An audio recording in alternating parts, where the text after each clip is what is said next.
Salve, salve, salve! Aqui quem fala é Manuel Cabral e vamos hoje dar continuidade à notação científica, hoje fazendo exemplos práticos e mostrando as regras para um caso geral. Beleza? Então vamos lá. A representação desses números, como já falamos anteriormente, ele traz pouco significado prático. Pode-se até pensar que esses valores são poucos relevantes e de uso quase inexistente na nossa vida, no nosso cotidiano. Porém, em áreas como física, biologia e química, também por cursos como engenharias e biomédicas, esses valores são frequentemente utilizados, tornando os cálculos mais fáceis, rápidos e facilitando o nosso processo, pois estas áreas trabalham com dados muito grandes ou dados muito pequenos, e isso tudo influi bastante, pois facilita e muito os cálculos. Uma maneira fácil de converter qualquer número em notação científica é contar o número de casas decimais deslocada até obter apenas um dígito antes da vírgula e usar esses valores como expoente, sabendo que este valor tem que ser maior ou igual a 1 e menor que 10. O A, no caso, ele vai ter que estar dentro desse intervalo, maior ou igual a 1 e menor que 10. E, de uma forma geral, a regra do movimento da vírgula e do sinal representa mais ou menos dessa seguinte forma. Quando a movimentação ela for para a esquerda, a vírgula ela for andando para a esquerda, o valor então aumenta o expoente. Quando for para a direita, a vírgula vinha andando para a direita, o valor no expoente diminui. Indo agora para o passo a passo para a resolução de exemplos. Nós temos aqui o primeiro exemplo, que é o número 7245. Esse número não é um número relativamente muito grande, mas a gente já podemos praticando aqui com esse número menor e para os exemplos seguintes, aumentando o sarrafo, beleza? Então vamos lá. Primeira coisa que necessitamos saber é que ao andarmos para a esquerda, nós aumentamos o valor dos expoentes e ao andarmos para a direita, diminuímos o valor do expoente. Sabendo que o n é o próprio número aqui em questão, nós queremos representar ele dessa seguinte forma, com o a como mantisa e o n como expoente. Beleza? Sendo, sempre que o a vai ser maior ou igual a 1 e menor que 10.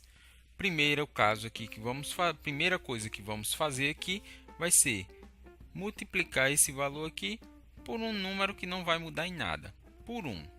Se nós fizermos essa multiplicação aqui por 1, não interferiu em nada, não é isso? Mas, indo um pouco mais além, 7.245 vezes 10 elevado a 0. 10 elevado a 0, ele é quanto? Não é igual a 1? Então, o valor aqui está correto, certo? Vamos agora supor que nós tenha uma vírgula aqui, no início. Nós queremos fazer o quê? Andar uma casa decimal, inicialmente, certo?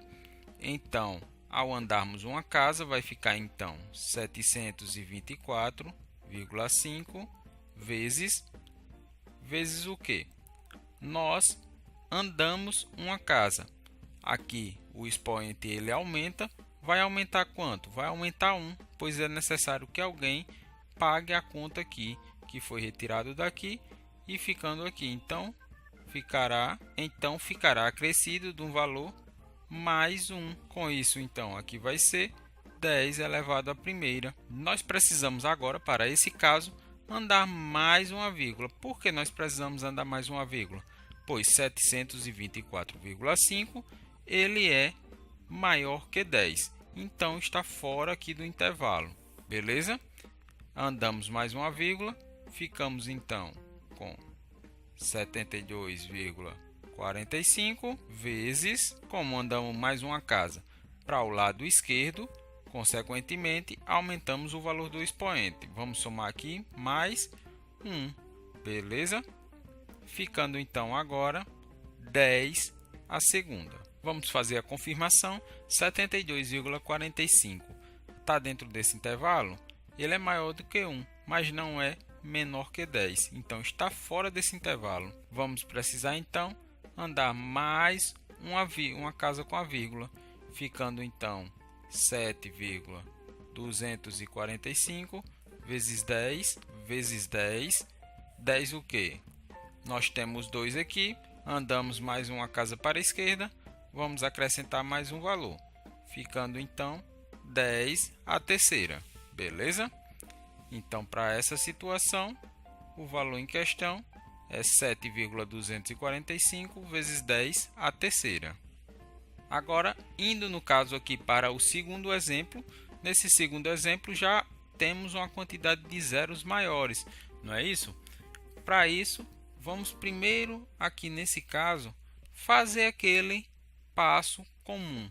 Multiplicar aqui por 10 elevado a zero. Por que 10 elevado a zero? Porque 10 elevado a zero é igual a 1 e não vai sofrer alteração na equação. Então, com isso, vamos fazer andar a quantidade de casas. Para esse passo, vou fazer um passo mais além.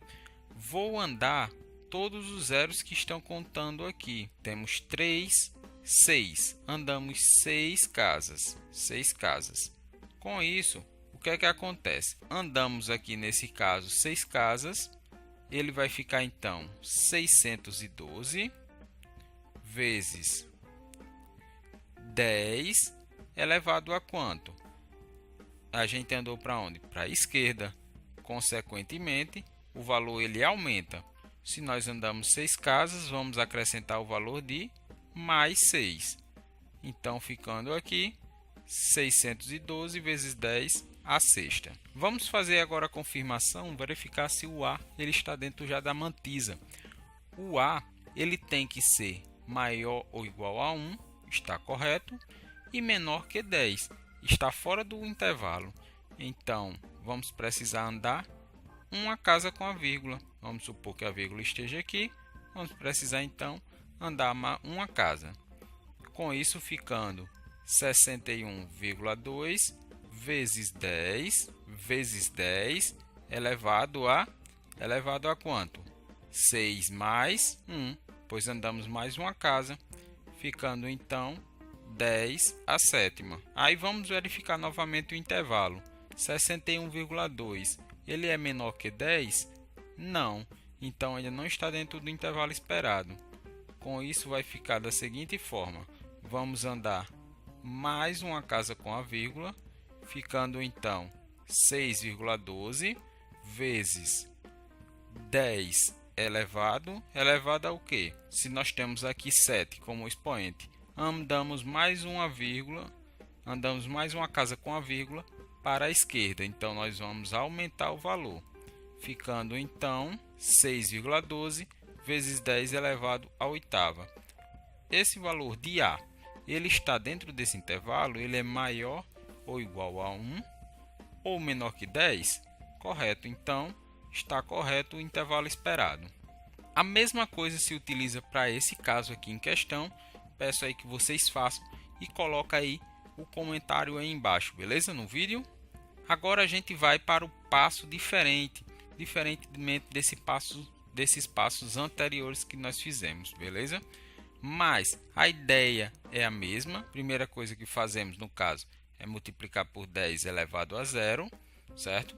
Com isso, vamos tirar todos esses zeros. Para nós tirarmos todos esses zeros, vamos precisar andar casas com a da vírgula, beleza?